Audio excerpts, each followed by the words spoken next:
আসসালামু আলাইকুম। আমরা যারা সেলসে কাজ করি তাদেরকে অবশ্যই প্রত্যেক দিন প্ল্যান অনুযায়ী যেটা আমাদের টার্গেট থাকবে সেটা অবশ্যই না করে বাসা ফেরানো যাবে না।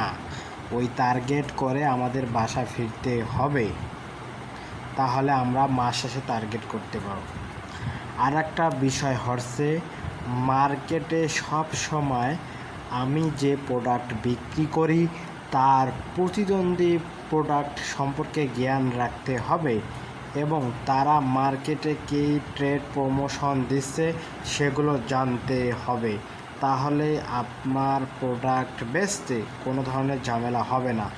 একটা কথা মনে রাখবেন, সব সময় আমরা কখনো অন্য কোম্পানির প্রোডাক্টের বা নাম ধরে রিটেল কাস্টমারদেরকে কখনো বোঝাবো না। আমরা সব সময় তাদের নাম নেব না, কিন্তু আমরা তাদেরকে বলবো যে এই আমাদের কোয়ালিটির প্রোডাক্ট এই প্রোডাক্টের থেকে বা অন্য কোম্পানির প্রোডাক্ট থেকে এই ডিফারেন্স। অবশ্যই আপনার প্রোডাক্ট এবং ওই কোম্পানির প্রোডাক্টের মধ্যে দুই একটা পার্থক্য থাকবেই, আর এই দুই একটা পার্থক্য আপনার কাস্টমারদেরকে আপনি এক্সট্রা বোঝাবেন যে এটা আমরা এক্সট্রা দিচ্ছি, তারা দেয় নাই, আমাদের এটা প্রোডাক্ট বিক্রি করলে আপনার এক্সট্রা এত টাকা লাভ হবে। সব সময় পার্টিদেরকে আপনি বেশি লাভের হিসাব দেখাবেন। আমরা মার্কেটে গেলে যারা রিটেল বিজনেস করে ছোট ছোট পার্টিদের সাথে অর্ডার কাটে কনজিউমার কোম্পানির সেলস অফিসাররা, তারা সব সময় বলে ভাই 6 পেয়ার নেন, 6 পেয়ার নিলে 1 পেয়ার ফ্রি, মানে 6 পিস নিলে 1 পেয়ার ফ্রি। না, এইভাবে বোঝাবেন না। এইভাবে বোঝালে আপনার সেলস হবে না।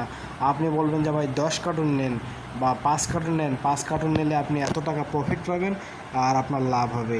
এইভাবে বোঝাতে হবে সবসময়। বেশি তার পাশে আস্তে আস্তে ছোটো নেবে, আর আপনি যদি তাদেরকে ছোটো হিসাব দেখান তাহলে সে লাভ করবে 2-5 টাকা, লাভ হবে না, তারা আপনার কাছে প্রোডাক্ট লিফটিং করবে না। তাই এই বিষয়টি সবসময় মাথায় রাখবেন। আমার চ্যানেলটি সাবস্ক্রাইব করে পাশে থাকবেন। ইনশাআল্লাহ দেখা হবে নতুন ভিডিও। ধন্যবাদ। আসসালামু আলাইকুম রহমতুল্লাহি ওয়া বারাকাতুহু।